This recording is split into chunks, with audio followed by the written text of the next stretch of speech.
GeM TV நேயர்களுக்கு வணக்கம். 6ஆம் அறிவு பகுதி.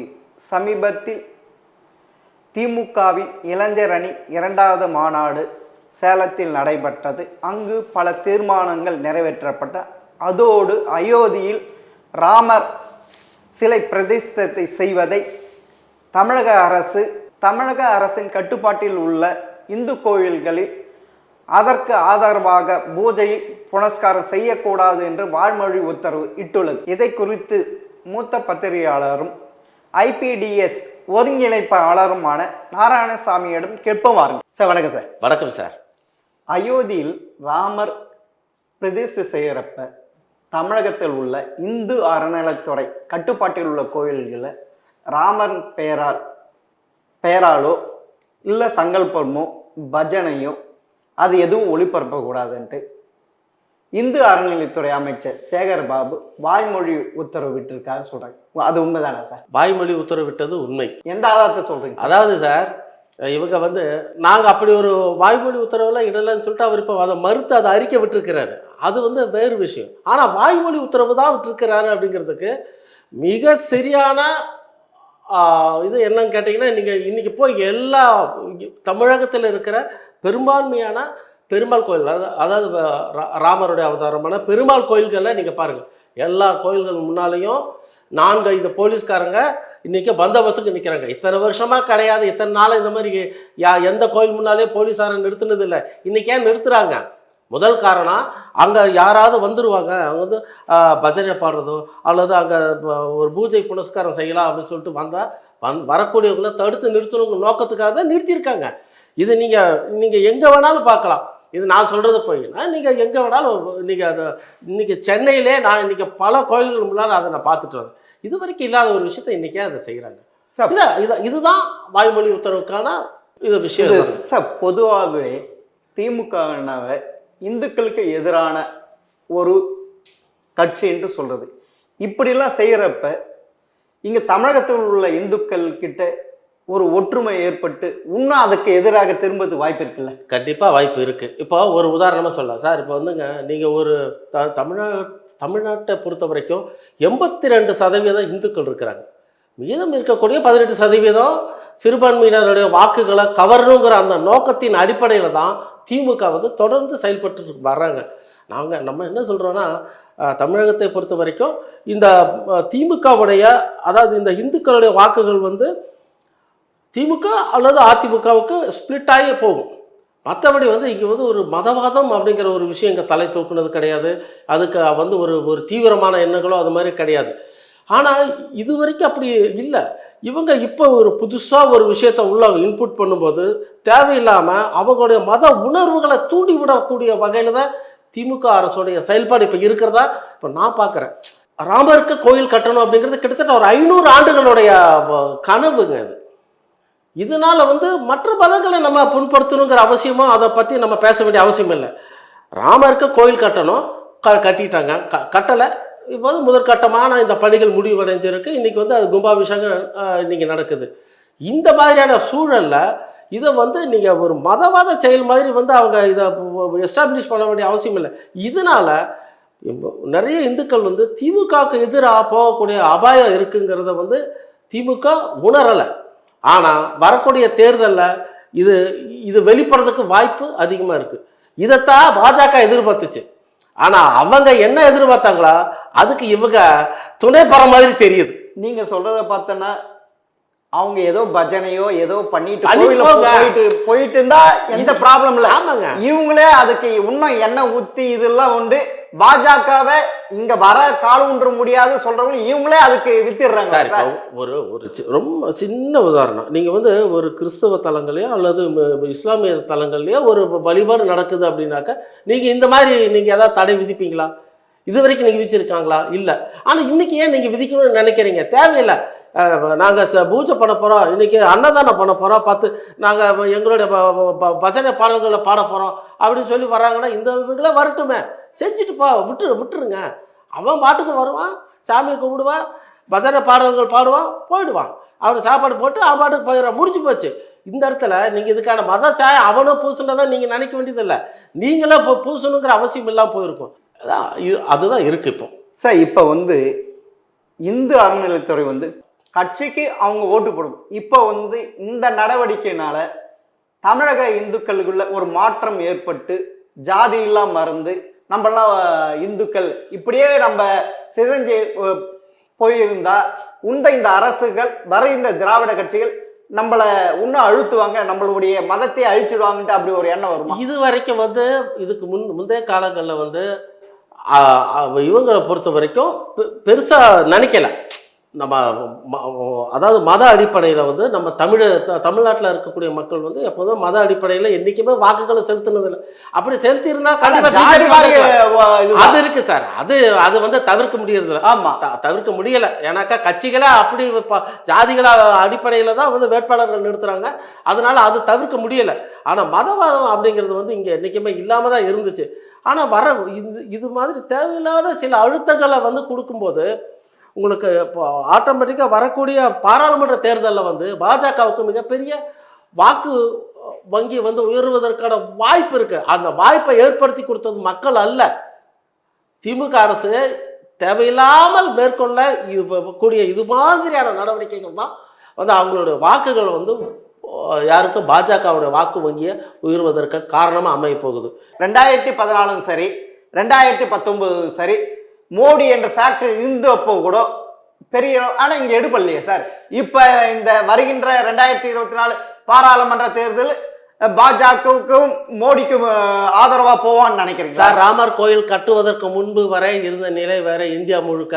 இப்போ வந்து ராமர் கோயிலை சார் நல்லா புரிஞ்சுக்கணும். ராமர் கோயில் கட்டுமான பணி இன்னும் நிறைவு அடையலை. 3 கட்டங்களாக மேற்கொள்வதற்கு திட்டமிட்டு இப்போ வந்து முதல் கட்டமாக பணிகள் இப்போ நிறைவு பெற்று இருக்கு.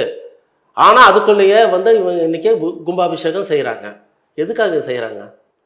இந்துக்களுடைய வாக்குகளை பெருமளவில் ஈர்க்க வேண்டும். அதுக்கு அதாவது 2024 பாராளுமன்ற தேர்தலுக்கு முன்பே வந்து பெரும்பான்மையான இந்துக்களுடைய வாக்குகளை ஈர்க்கணும். இதன் மூலமாக ஆட்சியை மீண்டும் பிடிக்கணும். இந்த நோக்கத்துக்காக தான் இந்த கும்பாபிஷேகத்தையும் வந்து முன்கூட்டி செய்கிறாங்க. இது எல்லாருமே அறிஞ்ச விஷயம்தான். இதே அந்த ஃபார்முலாவை தமிழ்நாட்டிலையும் கொண்டு வரணுங்கிறதுக்காக தான். நல்லா கவனிங்க, கேலோ இந்தியாவுக்கு விளையாட்டு போட்டிகளை தொடங்கி வைக்கிறதுக்காக மட்டுமே பிரதமர் மோடி தமிழகத்துக்கு வரவில்லை. வேற எதுக்கு சார்? நல்லா கவனிங்க, அவர் முடிச்சுட்டு நேராக போயிருக்கலாமே. முந்தா நாள் நடந்தது கேலோ இந்தியா விளையாட்டு போட்டிகள் வந்து முந்தா நாள் நடந்து முடிஞ்சாச்சு. 19ஆம் தேதி. ஆமாம், 19ஆம் தேதி முடிஞ்சு அவர் நேராக டெல்லி கிளம்பி போயிருக்கலாம். ஆனால் அவர் என்ன செய்கிறாரு? அங்கேருந்து நேராக திருச்சிக்கு வர்றாரு. ஸ்ரீரங்கத்தில் பெருமாளை தரிசனம் செய்கிறாரு. அங்கே வந்து அரங்கநாதர் சுவாமியை வந்து தரிசனம் செஞ்சுட்டு அங்கேருந்து மறுபடியும் ராமேஸ்வரம் போகிறாரு. அங்கே வந்து அந்த திருத்தலங்களால் போகிறாரு. தனுஷ்கோடிக்கு நேற்றுக்கு போயிருக்காரு. இதெல்லாம் முடிச்சுட்டு பிறகு தான் இங்கேருந்து அங்கே போகிறாரு. இதன் மூலமாக அவங்க என்ன நினைக்கிறாங்க அப்படின்னா, தமிழ்நாட்டில் இருக்கக்கூடிய திருத்தலங்கள் மீது மோடிக்கு மிகப்பெரிய பற்றுதல் இருக்குது. மோடி வந்து இங்கே இருக்கக்கூடிய இந்துக்களுடைய வாக்குகளை கவரணும் அப்படிங்கிறதுக்காக வேண்டி செய்யக்கூடிய சில விஷயங்கள் தான் இது. அது சார், அதாவது சுவாமி தரிசனம் பண்ணுறத வந்து நம்ம அரசியலாக நான் பேச விரும்பலை. ஆனால் அதோடைய பின்புலத்தில் இதுவும் இருக்குங்கிறது தான் இதன் மூலம் நான் சொல்ல வர விஷயம்தான். வெறுமனே வந்து சாமி தரிசனம் மட்டுமே பண்ணிட்டு போகணுங்கிற நோக்கம் வந்து அதில் இருக்குது. தமிழகத்தில் இந்துக்களுடைய வாக்குகளை அதிகமாக கவரணுங்கிறது அந்த நோக்கத்தின் அடிப்படையில் தான் செஞ்சுருக்காங்க. கண்டிப்பாக இது மாதிரியான நடவடிக்கைகள் வந்து பாஜகவுக்கு ஆதரவாகும்.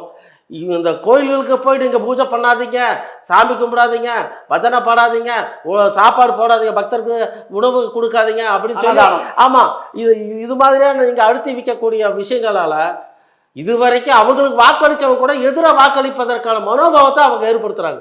சேலத்தில் நடந்த இளைஞர் அணி மாநாடு 2வது இதில் உதயநிதி பேசுகிறப்ப இன்னும் 2000 வருஷம் ஆனாலும் தமிழகத்தில் காவி வேறு ஒன்ற முடியாதுன்னு சொல்லியிருக்காங்க சார். அப்படி இருக்கிறப்ப அவர் தெரியாதமா இதெல்லாம் செய்கிறாங்க சார். எல்லா விஷயமும் ஒரே இதில் வந்து நடக்க போகிறது இல்லைங்க. முதல்ல பாஜகவுடைய வாக்கு வங்கி தமிழகத்தில் மிக குறைவாக இருந்ததுங்க. அப்புறம் கடந்த தேர்தலில் பார்த்திங்கன்னா 3% வந்து 3லேருந்து 4% அவங்களுடைய வாக்கு வங்கி உள்ளாட்சி தேர்தல். ஆமாம், இதெல்லாம் உயர்ந்திருக்குங்க. சரிங்களா? இப்போ வந்து தனித்து போட்டியிடுறது மூலமாக வந்து அவங்களோட வாக்கு வங்கியை அதிகரிக்கணும். அவங்களுக்கு நல்லா தெரியும் நம்மனால தமிழகத்தில் பெரிய அளவில் நம்ம வெற்றி பெற முடியாதுன்னு அவங்களுக்கு தெரியும். அதே சமயம் வாக்கு வங்கியை உயர்த்தணும். அவங்களுடைய டார்கெட்டு இந்த எலெக்ஷன் இல்லை, அடுத்த எலெக்ஷன் தமிழ்நாட்டை பொறுத்த வரைக்கும் சொல்கிறேன். அடுத்த எலெக்ஷன்னா 2027 சட்டமன்ற தேர்தல். அதில் வந்து அதிக அளவிலான வாக்குகளை இருக்கணும். அதாவது அந்த இதில் அதிகமான தொகுதியில் பிடிக்கணும். அதை பேஸ் பண்ணி தான் இன்றைக்கி வந்து அவங்க அதை போயிட்டுருக்குறாங்க. அதனால் இவங்க சொல்கிறாங்கல்ல, உதயநிதி சொல்கிற முடியாதுன்னு சொல்கிறாங்கல்ல, முடியாதுன்னு சொல்லிக்கிட்டு முயலாமை அப்படிங்கிற அந்த கதை தான் ஆயிடக்கூடாதுங்கிறதா நான் இதன் மூலம் சொல்ல வர விஷயம். எப்படி பார்த்தாலும் இவங்க உதயநிதி ஸ்டாலின் சொல்கிறது இன்றைக்கி இல்லை என்றைக்கு இருந்தாலும் வர முடியாதுன்னு சொல்கிறதால அதெல்லாம் ஹம்பக். அவங்க வந்து அவங்களோட மூமெண்ட்டை அடுத்தடுத்த கட்டங்களை நகர்வுகளை நோக்கி அவங்க செஞ்சு போயிட்டு தான் இருக்கிறாங்க. ஆனால் நிச்சயமாக வரக்கூடிய எலெக்ஷனில் வர இந்த பாராளுமன்ற தேர்தலுடைய முடிவுகளை பாருங்கள். பல இடங்கள் அவங்க 2ஆம் இடத்தை பிடிப்பாங்க.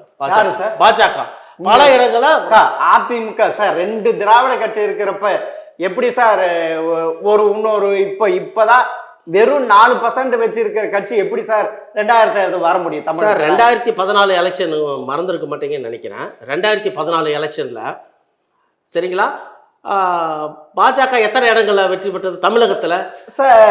தமிழகத்தில் கன்னியாகுமரி தொகுதியில் வெற்றி பெற்றாங்க. தருமபுரி தொகுதியில் அன்புமணி ராமதாஸ் வெற்றி பெற்றாரு. அதே இங்கே சிபிஆர் வந்து மிக குறைந்த வாக்குகள் வித்தியாசத்தில் கோவை தொகுதியில் 19% வாங்கினாங்க. அந்த கூட்டணி 19% வாங்கினது கூட்டணி ஒரு காரணமாக இருந்ததுங்கிறது மறுப்பதற்கு இல்லை. ஆனால் நான் என்ன சொல்ல வரேன்னா, நீங்கள் 2014 மிகப்பெரிய ஆளுமைகள் 2 பேர் இருந்தாங்க. திமுகவில் கலைஞர் இருந்தாரு, இங்கே ஜெயலலிதா அம்மையார் இருந்தாங்க. மிகப்பெரிய ஆளுமை இருக்கும் போதே 3 இடங்கள்ல அவங்க வெற்றி பெற்றிருக்கிறாங்க. 2 இடங்களை விட்டு பல இடங்களை வந்து 2ஆம் இடத்தை அவங்க பிடிச்சிருக்கிறாங்க. அப்படி இருக்கும்போது வரக்கூடிய எலெக்ஷனில் ஏன் சார் வர்றதுன்னு நினைக்கிறீங்க? அதுக்கு காரணத்தை நான் சொல்கிறேங்க. எடப்பாடி தலைமையிலான கூட்டணி பெருசாக வலுவாக இல்லை சார். முதல் விஷயம் தான். 2ஆம் இடத்துக்கு வர்றதுக்கு வந்து எடப்பாடி தலைமையிலான கூட்டணி வலுவாக இல்லை. வலுவாக இல்லை. இப்போ அவங்க வாக்குகள் கேட்டு போகிறாங்க சார். இந்தியா கூட்டணி சார்பில் வந்து வெற்றி பெற்றால் யார் பிரதமர் வேட்பாளர்கள்? ஒன்று ராகுல் காந்தியோ அல்லது மம்தா பானர்ஜியோ அல்லது கார்கே, இவங்க யாரையாவது ஒருத்தரை முன்னிலைப்படுத்தி பேசுறதுக்கான வாய்ப்பு இருக்குது. இங்கே பாஜக தலைமையிலான கூட்டணி மோடி தான் பிரதமர்னு சொல்லி பிரச்சாரம் பண்ணுவாங்க. எடப்பாடி தலைமையிலான கூட்டணி யாரை முன்னிலைப்படுத்தி பிரதமர் சொல்லி வாக்குகள் கேட்டு போவாங்க? எப்படி அவங்கள நம்பி மக்கள் வாக்களிப்பாங்க? நீங்கள் யோசிச்சு பாருங்க. அப்படின்றீங்க சார். எப்பயுமே ஏற்கனவே ஜெயலலிதா இருக்கிறப்பயே அதிமுக 42% இருந்து சார்.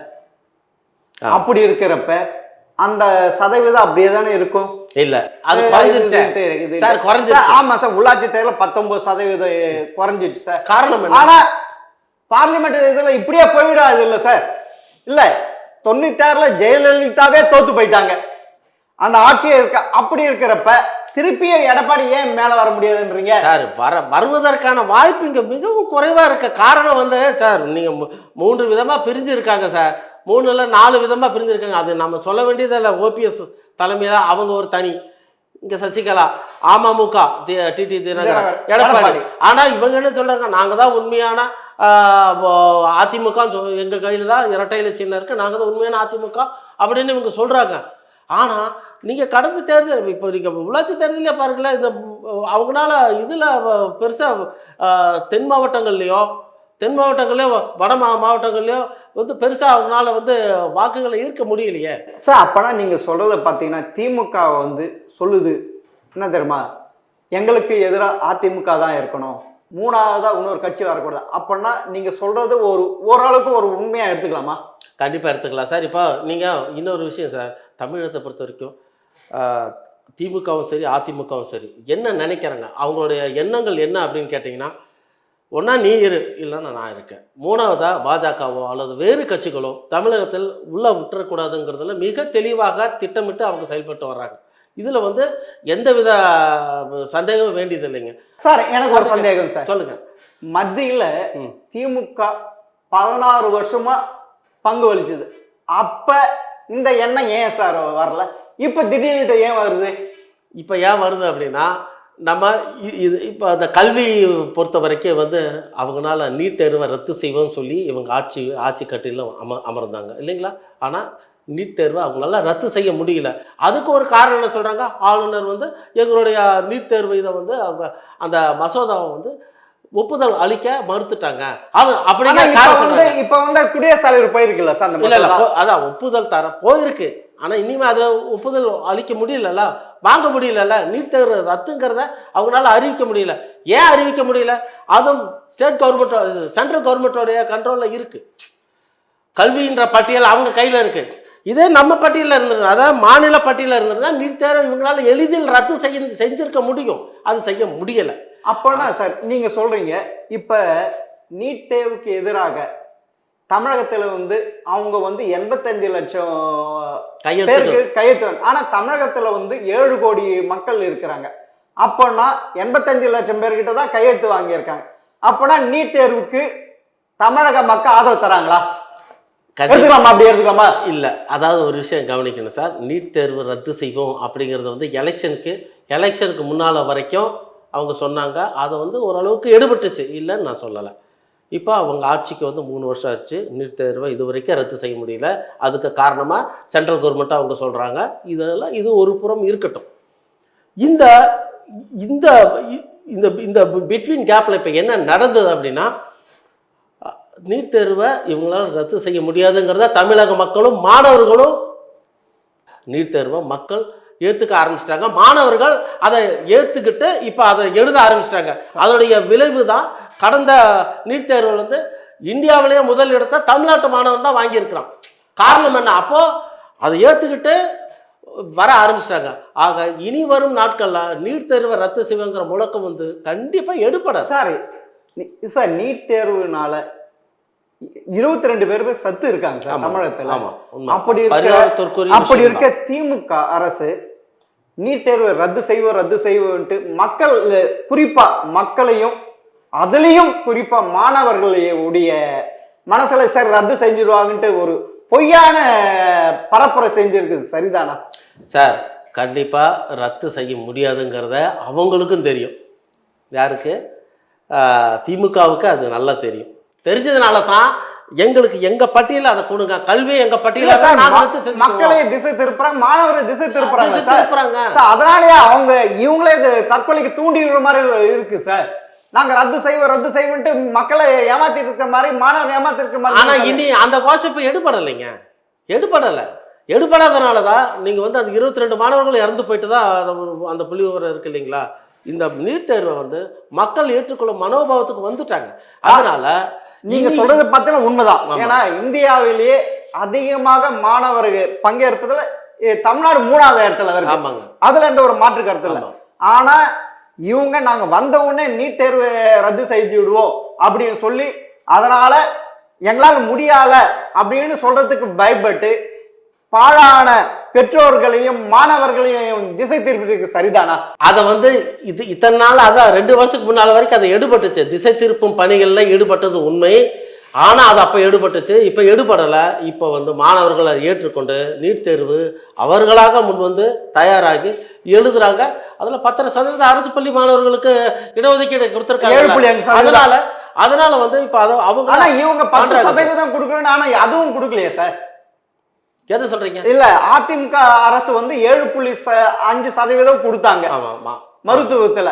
இவங்க வந்து நாங்க அதை 10% சொன்னாங்க. ஆனா அது வாக்குறுதியும் வந்து அவங்க நிறைவேற்றவும் இல்லை. அது இதெல்லாம் காரணமாக வச்சுதான் வரக்கூடிய பாராளுமன்ற தேர்தலில் பாஜகவுடைய வாக்கு சதவீதம் தமிழகத்தில் உயரப்போகுது அப்படிங்கிறத நான் அதை இதெல்லாம் பின்னணியா வச்சுதான் நான் சொல்றேன் சார். சார் எனக்கு இப்போ சந்தேகம், இப்ப இருக்கிற இளைஞர்கள் பாத்தீங்கன்னா அண்ணாமலை பின்னாடியும் சீமான் பின்னாடி தான் போறாங்க. ஆனா உதயநிதி கொண்டு வந்து இருக்காங்க. ஆனா அவருக்கு பெரிய ஆதரவு இல்லாதனால அதை திசை திருப்பதுக்கு சேலத்துல இளைஞர் அணி 2வது மாநாடு நடத்தாங்களா? அப்படி எடுத்துக்கலாமா சார்? சேலத்தில் நடந்த இளைஞர் அணி மாநாடை பொறுத்தவரையிலும் உதயநிதி ஸ்டாலினை முன்னிலைப்படுத்துவதற்காக நடத்தப்பட்ட ஒரு மாநாடு தான் அது. அதை அப்படிதான் எடுத்துக்கணும். அதுல பேசின கோவிசெலியன் அவர் சொல்லியிருக்காரு, அரசு கொறடா கோவிசெலியன் சொல்லியிருக்காரு, துணை முதலமைச்சரா உதயநிதி ஸ்டாலின் கொடுக்கணும் அப்படின்னு சொல்லி அவர் பேசியிருக்காரு. அதைத்தான் ஹைலைட் பண்ணி தான் இதில் அறிவிக்கிறதா தான் திட்டமிட்டு தான் இந்த இளைஞர் அணி மாநாடு நடத்தப்பட்டது. ஆனால் அதுக்கு முன்னாடியே பல சமூக வலைதளங்களில் திரும்ப திரும்ப இது வந்து இளைஞர் அணி மாநாட்டில் வந்து துணை முதல்வராக உதயநிதி ஸ்டாலின் அறிவிக்க போகிறாங்க அப்படின்றது சொல்லவும் இவங்க அதில் வந்து பின்வாங்கிட்டாங்க. உண்மை இதுதான். இதுக்கு ஒரு காரணம் சொல்லிடுறேன் சார். இதுக்கு என்ன காரணம், ஏன் துணை முதல்வராக வந்து உதயநிதி ஸ்டாலினை முன்னிலைப்படுத்துகிறாங்க அப்படின்னா, ஸ்டாலின் முதலமைச்சராக தமிழக முதலமைச்சராக வந்து பொறுப்பேற்றும் போது அவருடைய வயசு என்னங்க சரிங்களா, 70 வயசில். இந்தியாவிலேயே மிக அதிகமான வயதில் ஒருத்தர் முதலமைச்சர் ஆனது வந்து ஸ்டாலின் தான். என்ன காரணம்னா, அது வரைக்கும் முதல்வராக அவர் கருணாநிதி இருக்கும்போது, முதலமைச்சராக இருக்கும்போது இவரை முன்னிலைப்படுத்தலை. துணை முதல்வர் அப்படிங்கிற அந்த இடத்துலையே வச்சு தான் ரொம்ப காலமாக கொண்டு வந்தாங்க. ஆனால் அந்த மாதிரி செய்யாதீங்க. உங்கள் பையனை யாரை, ஸ்டாலின், உங்கள் பையனை வந்து நீங்கள் இருக்கும்போதே துணை முதலமைச்சர் கொடுத்து மிக கூடி சீக்கிரமாக அவர் வந்து முதலமைச்சர் ஆக்கிடுங்க அப்படிங்கிறது தான் துர்கா ஸ்டாலின் மற்றும் அவங்க குடும்ப பிரதிநிதிகளுடைய வேண்டுகோளாக இருந்தது. யாருக்கு, ஸ்டாலின் கிட்ட. அதனை அடிப்படையாக வச்சு தான் இந்த இப்போ சேலத்தில் நடந்த இளைஞரணி மாநாட்டில் வந்து துணை முதலமைச்சரை வந்து உதயநிதி ஸ்டாலினை அறிவிக்கிற பிளானில் இருந்தாங்க.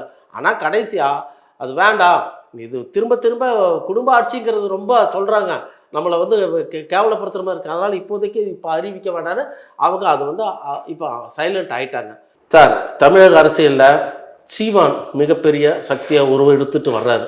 அவர் பின்னால் மிகப்பெரிய இளைஞர்கள் அணிவகுத்து நிற்கிறாங்க. அவர் வந்து பல தேர்தலில் சொல்கிறார், என்னுடைய இலக்கு இது அல்ல, என்னுடைய இலக்கு 2030.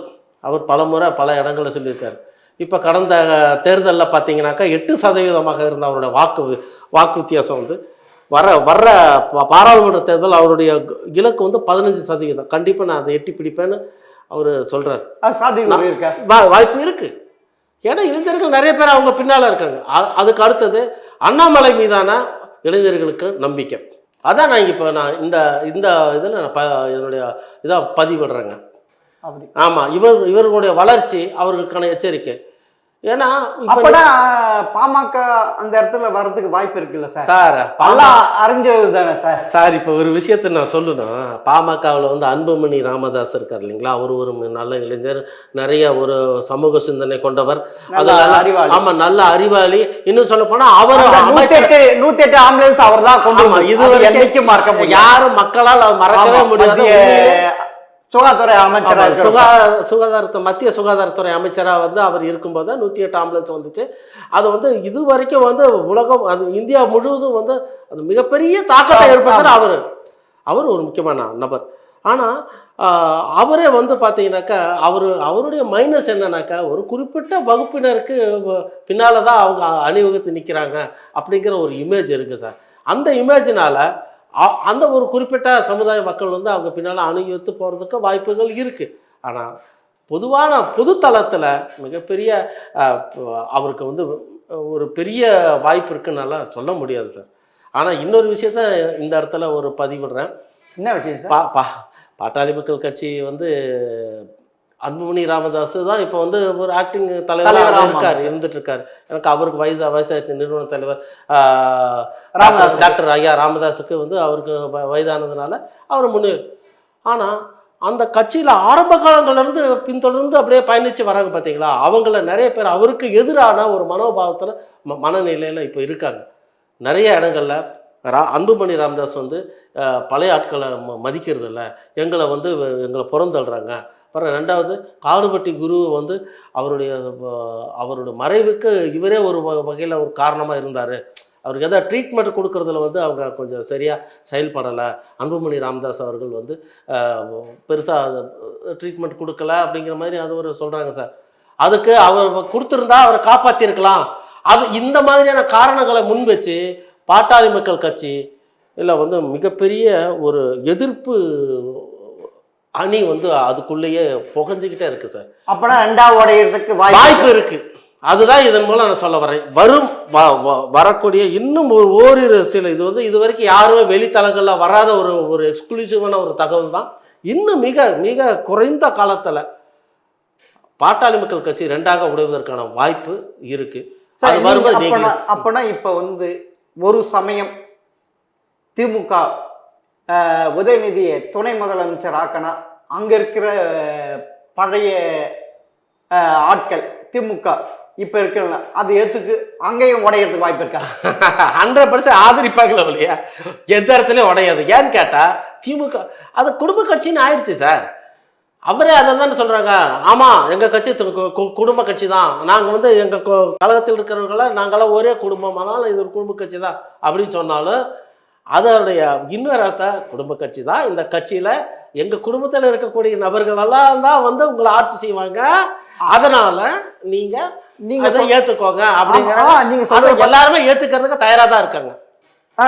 இதுல உன்னகிட்ட துரைமுருகன் வந்து கலைஞர், அப்புறமா ஸ்டாலின், அப்புறமா உதயநிதி, அப்புறம் இன்பநிதி கூட வருவார். அது வரைக்கும் நான் உயிரோடு இருக்கிறேன்னா நீங்க சொல்றது பாத்தீங்கன்னா அவங்க திமுக இருக்கிற கட்சி உறுப்பினர்கள் அந்த குடும்பத்துக்கு அடிமையா தான் இருக்கு. ஜனநாயக மன்னராட்சி சொல்லலாமா சார்?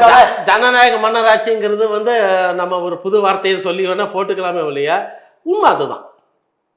உண்மை அதுதான்.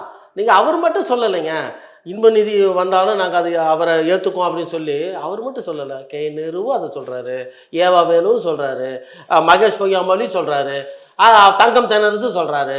இது எல்லாருமே வந்து இந்த பெரிய தலைவர்கள்லாம் ஏற்றுக்கொள்ள தயாராக இருக்கும் போது எதுக்கு எதிர்ப்பு வரப்போகுது, எதுக்கு ரெண்டா கட்சி உடைய போகுது? அதெல்லாம் அந்த வாய்ப்பெல்லாம் எதுவும் கிடையாது. இன்னும் அந்த கட்சி ரொம்பவே வலுவாக தான் இருக்கும். அதுவும் இந்த எலெக்ஷனில் அவங்க திமுக தலைமையிலான கூட்டணி வந்து வெற்றி தமிழகத்தில் மீண்டும் ஒரு பெரிய வெற்றி பெறுவதற்கான வாய்ப்பு கட்டாயம் இருக்கிறது. யாருக்கு சார்? திமுக தலைமையிலான கூட்டணி வர 2000 பாராளுமன்றத்தில் 2024 மிகப்பெரிய வெற்றியை அவர்கள் ஈட்டுவதற்கான அடுத்த சட்டமன்ற தேர்தல் அதை எதிர்பார்க்க முடியாது கட்டாயமா. அதுல அதை பத்தி இப்ப குறைவு சார், கஷ்டம், சிரமம். ஏன்னா அப்பனா நீங்க சொல்றத பார்த்தீங்கன்னா இரு திராவிட கட்சிகள் 2026 காணாம போயிடும் அப்படி சொல்ல முடியாது. இரு திராவிட கட்சிகள் அப்படின்னு நான் இப்ப சொல்ல முடியாதுங்க. அதுக்கான வாய்ப்பு இருக்கு. ஆனா இல்ல சார், வரக்கூடிய பாராளுமன்ற தேர்தலில் திமுக தலைமையிலான அணி கண்டிப்பா மிகப்பெரிய வெற்றி பெறும்ன்றீங்க. ஓகே, 2026 பொறுத்த வரைக்கும் இவர்கள் திமுகவுக்கான வாய்ப்பு குறைவு. ஆனா அந்த இடத்துல யார் வருங்கிறத கண்டிப்பாக இந்த வரக்கூடிய இந்த 2 ஆண்டு ஆட்சி தான் வந்து முடிவு செய்யும் சார். அது வரைக்கும் நம்ம பொறுத்திருக்கோம் சார். இப்போ வந்து திமுக வந்து டோட்டலி இந்துக்களுக்கு அகைன்ஸ்டா இந்து அறநிலைத்துறையை எடுக்குது. அப்பனா இது இந்து அறநிலைத்துறையா இல்லப்பனா இந்து மத அழிப்புத்துறையா சார்?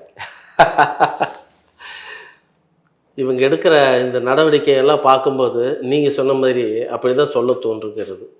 இந்து அழிப்புத்துறை அப்படின்னு சொல்லிட்டு, இந்து மத அழிப்புத்துறை அப்படின்னு தான் சொல்ல தோணுது. ஏன்னாக்கா இவர்களுடைய கொள்கைகளும் கோட்பாடுகளும் வேறு, சரிங்களா?